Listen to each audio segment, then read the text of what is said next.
Well, hi there, folks. This is Kim Willis with another episode in the Words That Sell podcast series, focusing on thought leadership.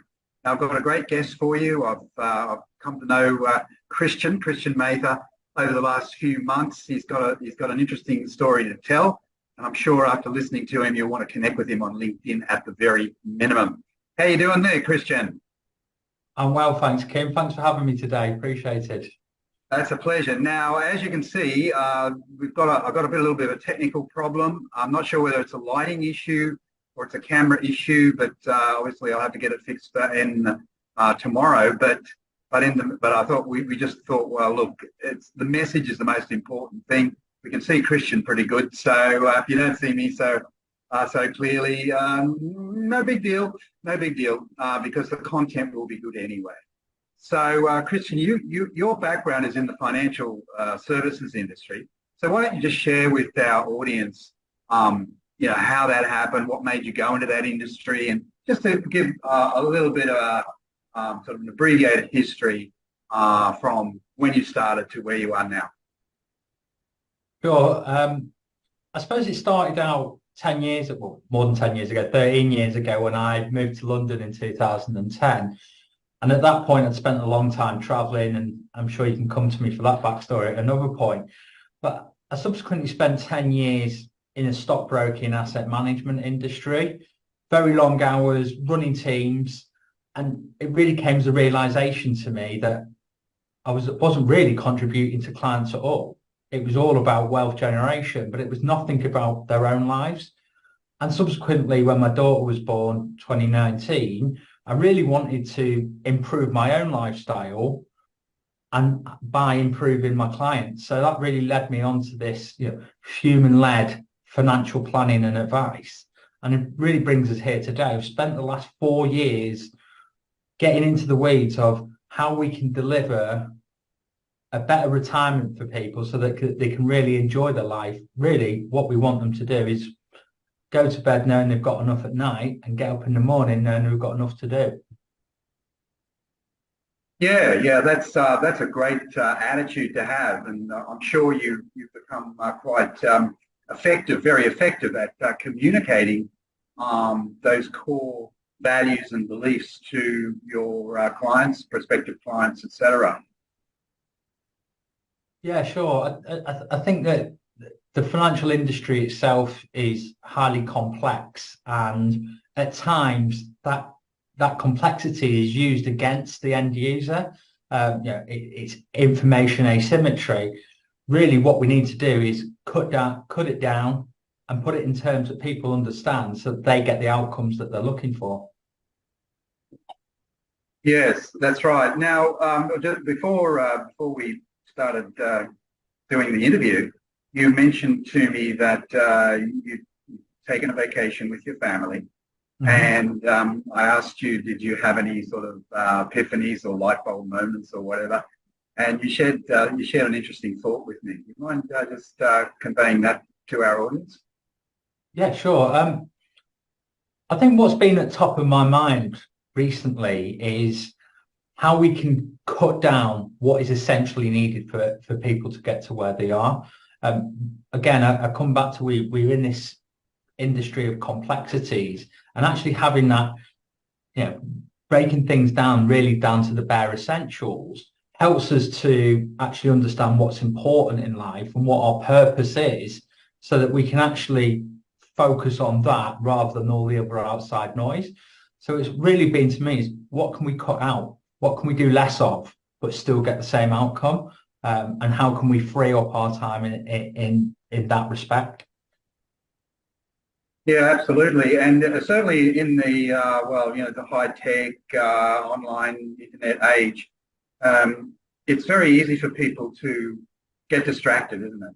And they, I call it information overload, and a lot of people out there are overloaded, and I think because of that, they kind of lose clarity about the direction they should be taking. And you help people with that sort of thing, don't you?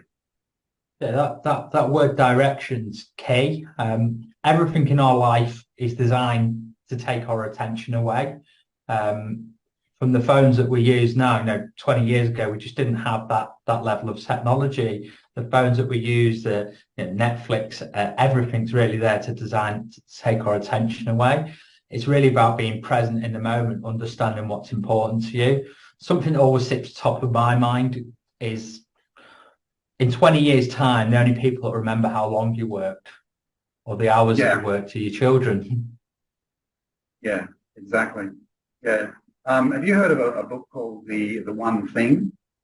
I have, yes. It's on my shelf just over there. So yeah, I'm rereading it. I don't know how many times I've read it, but every time I read it, it's a very simple concept. But he talks about the the need to get very focused on the core issues that you need to focus on in order to get to your goal, and removing all other distractions. Everything else is just noise. And he has a process that he teaches, etc. But yeah, the one thing. What is the one thing? So in your industry, well, from your perspective, it's achieving a degree of financial independence and freedom, isn't it? It is, and financial freedom is a different thing to everyone. So what's their underlying one thing? What does financial freedom mean to different people? For me, it's that ability to do what you want, when you want, with who you want, for as long as you want. And then it's being able to define what those things are for you, to truly know what your goals are. And money is a means to an end. It's not the end itself. So it's less about wealth creation and more about life creation. And when we start focusing on those things rather than the dollar or the pound note, as you might say, then actually the outcomes that we get are very different to what we've experienced if we live on this, on the train of life, as it were. We go to work, we work for an environment, we work very hard, we get paid more money, we get a promotion. But you look back and there's a wreck of a life because all you've ever done is focused on making the money, but not actually living the experiences. So experiences outweigh material effects virtually every time. Yeah, beautiful. I love it. And I'm guessing that your clients and even prospective clients would really resonate with this type of message that you're teaching. Yeah, I think people have to come to this ready for it, and it's not traditional financial planning. We're not just looking at the investments and what they do. We're looking at what you do with the money. So there's definitely an aspect of coaching, of coaching in there, of planning and coaching to get the outcomes that you want. And it certainly seems to me that people are more aspirational about their futures. Not long ago, everyone worked in a job for life. They had a final pension, a final salary pension at the end of it, and everything was okay. The state and companies now are asking us to rely on ourselves to provide for our financial futures. So the sooner we can get to this, the better. Yeah, absolutely. So when you're talking with people, let's say prospective clients, do they often share their fears with you? Certainly they've got goals and dreams and things that they want to achieve. But what about on the other side, the fears of maybe not being prepared as they get older? Good question. I think one of the things we believe that people have big dreams and goals, but actually they often struggle to articulate them. And I often find that when you ask someone what they don't want, they're much more able to look at other people that they've seen in their life, be it their parents or friends or neighbours, and say, that's what I want to avoid. So in actual fact, that the fear is very important. What are people looking to avoid? We're looking to avoid them primarily running out of money in their retirement. We're looking to them to avoid having to work longer than they want to. and those are the things that really come to the forefront of why people are willing to go on this journey. Yeah, yeah, and that's one of the things that I like about your content on LinkedIn, for instance, because you're not solely talking about making money, investment returns. You don't talk so much about that. It's more about the underlying issues, which I think resonate with people in a more emotional way than anything else.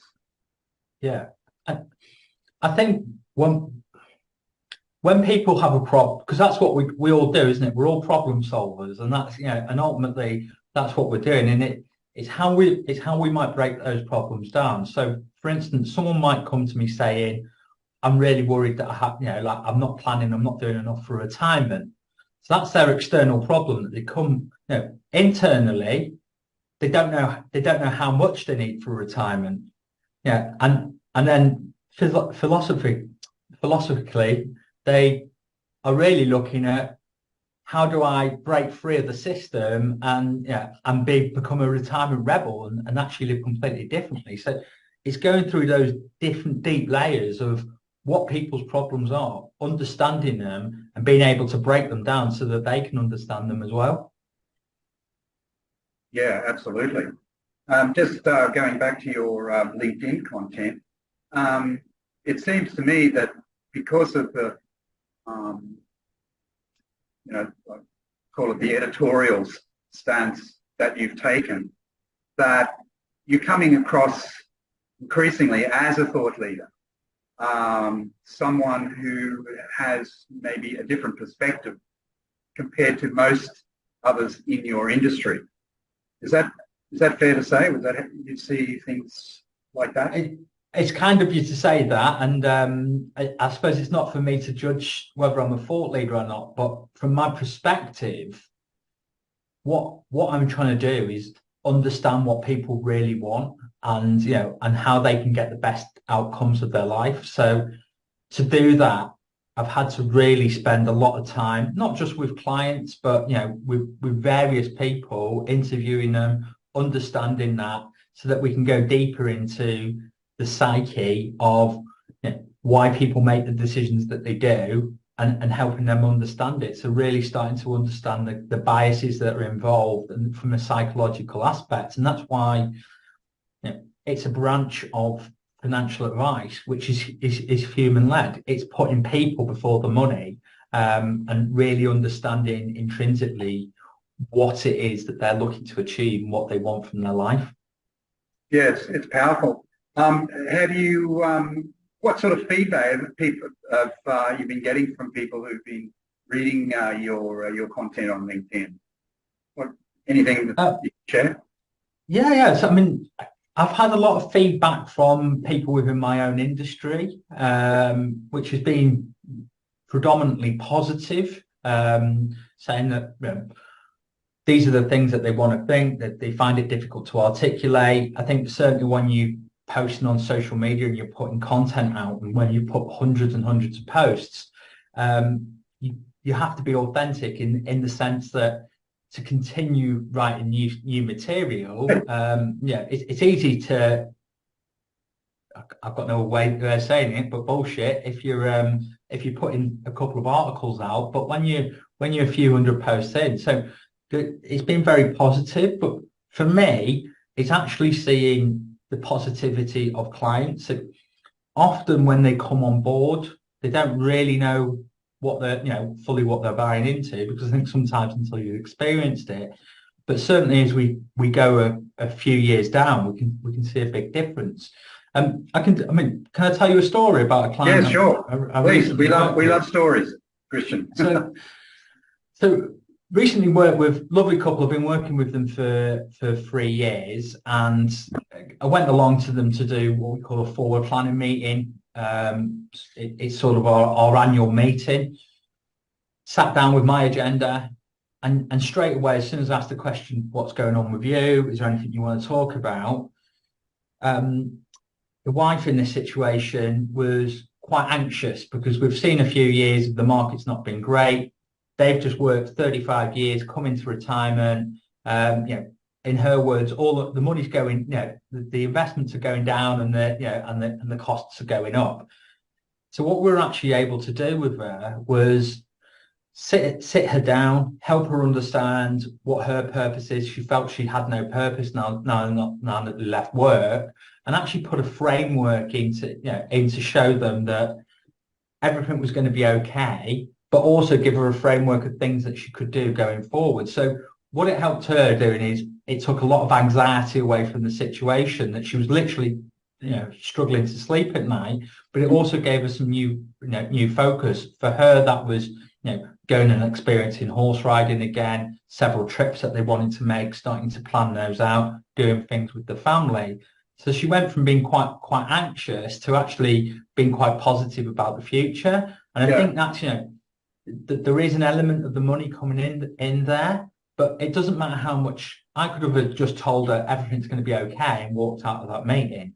But actually, by going backwards and helping her understand, you know, all the emotional side of it and working through that problem with her, actually, I left her in a completely different area. A few days later, she sent me a message telling me how relieved she was, and how she was sleeping better. So that for me is the positive outcome of this kind of advice. Absolutely. So it seems that you're solving more than one type of problem at a time. Yeah, definitely. It's just getting to that deeper emotional problem around money. It's not always going to be for everyone. It's, you know, it's certainly it's about us meeting together, and there's a trust that we have to build up to get there and get together. We can't have these deep conversations about money in the first meeting. Absolutely. It's fantastic. I love your philosophy. Probably a majority of people who'll be watching this episode are people who are in business, solopreneurs, coaches, experts, etc. So I always like to ask a question or two about the marketing side of things. So when it comes to client acquisition, attracting clients, what are your favorite methods? It's a tough one for all of us, isn't it? And it's something that we're all growing on. I'm actually just about to launch a new brand called One Day Wealth. So I've done quite a lot of work on this, and consequently where it's come from.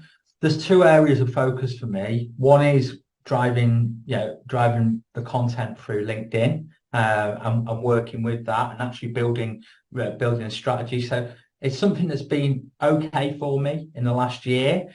But I think it's now to take it on to the next level, hence why we originally got talking, to really sort of bring the brand into that, and bring my brand to the market that I want.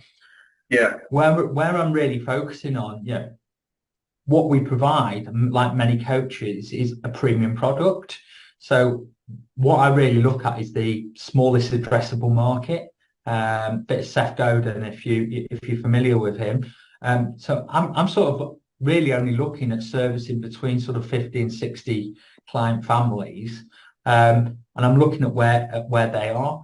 My focus now is very much on business owners, while I do work with a lot of professionals, because I believe that they're the kind of people that need the help the most. So really, I focus on what I call centers of influence. That's, to me and you, that's other people with clients, mainly being accountants, maybe certainly some lawyers, and those kind of people, and building my network out in that. So my focus really has been providing top quality content that I can take to them to help add value. And what I want to do is add so much value to their practice that they would almost feel silly not referring a client to me.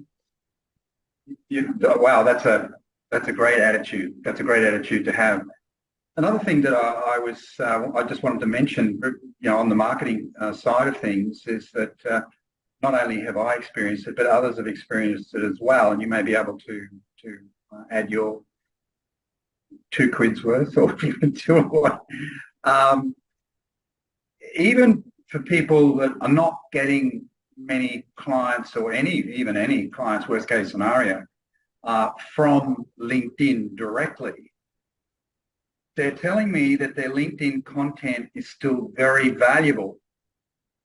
when they meet people in other places. They meet them at local networking events, they get a referral or something like that. And if LinkedIn is on your website, on your business card, whatever, what are people going to do? They go and check your LinkedIn. And and I found this in the early stages with my LinkedIn experience, that people would check my LinkedIn and they think, oh, this looks pretty good. This guy seems to know what he's talking about, blah, blah, blah. So it kind of reinforced the message that they may have been getting elsewhere, where they first heard about you or met you or whatever. Have you have you got anything to add to that point? Yeah, definitely. A couple of points, really. I mean, first and foremost, I get a lot of people contacting me and say, or I meet them at events. So these are other financial advisors saying, how do you do it? What should I be doing? So there's certainly you're creating, as you call it, maybe some thought leadership around that, within your own profession. So your content's good when you're getting other people commenting from your own profession. And my answer really always there: why are you? What is your LinkedIn for? If you think it's just going to be a lead generating machine only, then you're probably going to get quite disappointed and give up quite quickly, because it is a bit of a long game. What I found, networking maybe in a more general community and people I know, I've literally seen people I haven't seen for 3 or 4 years, bumped into them like, your LinkedIn content's great. So it's actually getting out to a wider audience than you sometimes believe it actually is. So it's certainly, I think like any marketing, it's touch points. Sometimes how many times have people got to see you? So I had a client recently who's come on board with me, and he messaged me. So what we're in November now. He messaged me October, said he'd been reading my content since April. He hadn't connected with me. He followed me and he read it, and then he approached me saying, "No, your content's great." And it's a little bit like what I said earlier.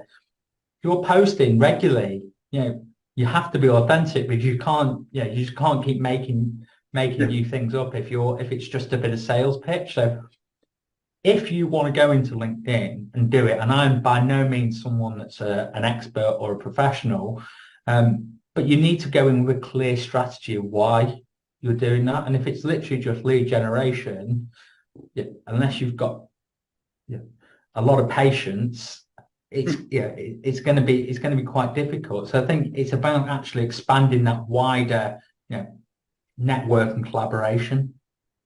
Right on. Absolutely, 100% agree. It's it's the drip formula, isn't it?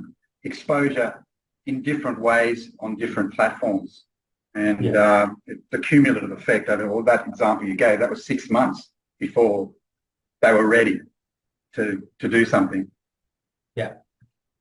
Very good. Okay, well, we're going to wrap it up now. But have you got any? By the way, in the show notes, we'll have all your contact details, etc., your website. But best way for people to reach out to you, would it be just via LinkedIn, Christian? LinkedIn's a great way to reach out. I'm on there pretty much every day, so feel free to contact me and get in touch with any questions or anything that you might come across. And any parting thoughts or advice for people that are wanting to improve their financial outcomes in the future? There's an old Chinese proverb that I really like. The best time to plant a tree was 20 years ago, and the second best time's today, and it's no different with your finances. Best time to start was 20 years ago, but second best today. Don't bury your head in the sand and get a move on, because time is a ticking. Absolutely, and let compound the compounding effect on money. Exactly. Magic.